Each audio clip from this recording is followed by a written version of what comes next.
yaitu industri bahan baku.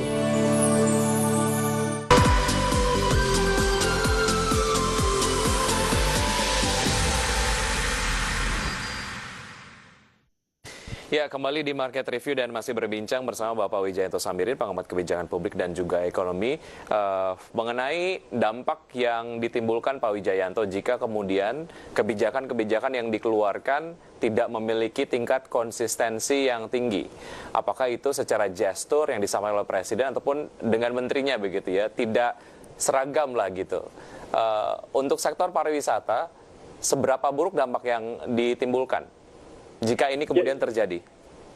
Jadi inkonsistensi kebijakan maupun inkonsistensi implementasi kebijakan itu adalah aspek terburuk dari suatu kebijakan.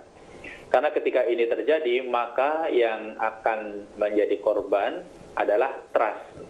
Kalau kita berbicara pariwisata, ya maka yang akan menjadi korban adalah trust pariwisata di Indonesia, baik di mata wisatawan lokal, terkhusus wisatawan asing.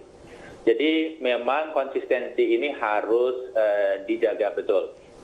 Untuk kasus seperti Bali misalnya, saya perlu tambahkan, ada relaksasi, tetapi Pemda Bali itu harus melakukan tes PCR secara masif, setiap hari dipantau. Ketika angka positivity rate-nya meningkat, maka harus diperketat lagi. Ketika positivity rate-nya stabil, relaksasi bisa dilanjutkan. Ya, mengenai kebijakan untuk pengawasan penerapan protokol kesehatan, sejauh ini menurut Anda seperti apa, Pak Wijayanto?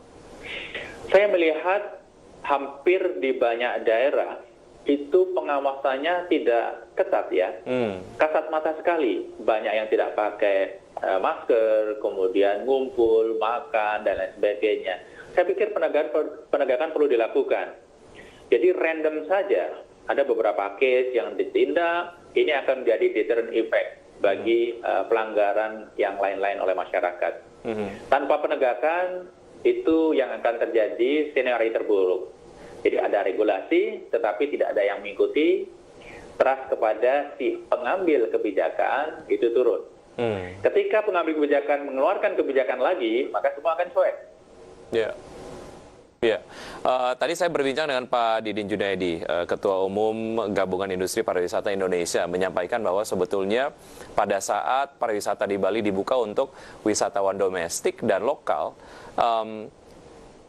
untuk jumlah wisatawan yang berkunjung ke sana tidak terlalu signifikan, Pak Wijayanto. Yang dijadikan fokus oleh Pak Didin adalah bagaimana sebetulnya berbagai macam tes yang berlapis lah katakanlah, ataupun mungkin cara-cara yang harus dilalui lah, syarat-syarat yang harus dilalui oleh calon penumpang pesawat ini nampaknya terlalu panjang, itu yang kemudian membuat wisatawan domestik katakanlah agak enggan untuk melakukan penerbangan ke Bali.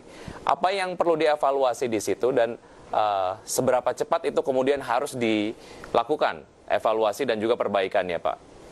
Jadi kalau kita ingin merelaksasikan sektor pariwisata, maka relaksasi itu harus konsisten dari sisi perhotelan, dari sisi transportasi, dan lain sebagainya. Karena pariwisata direlaksasi, tapi aspek pendukungnya tidak direlaksasi juga, maka relaksasi industri pariwisata itu tidak akan jalan. Memang konsistensi relaksasi harus diikuti dengan konsistensi penegakan protokol kesehatan. Protokol kesehatan harus ditegakkan dalam setiap aspek seluruh supply chain pariwisata itu. Ya, Pak Wijayanto, ada beberapa insentif lah ya, ataupun stimulus-stimulus lah yang digelontorkan oleh pemerintah untuk memperbaiki ataupun membangkitkan sektor pariwisata di Indonesia untuk membuat ini memiliki daya guna yang tinggi. Apa yang perlu dilakukan, Pak Wijayanto? Menurut saya, yang pertama adalah membuka, kemudian memberikan confidence kepada seluruh pelaku pariwisata, termasuk kepada para wisatawan, bahwa protokol, bahwa kebijakan yang dijalankan itu aman. Itu yang pertama. Confidence harus dibangun. Kemudian yang kedua, implementasi di lapangan harus sesuai dengan kebijakan. Begitu. Yang paling penting konsistensi dari ujung ke ujung.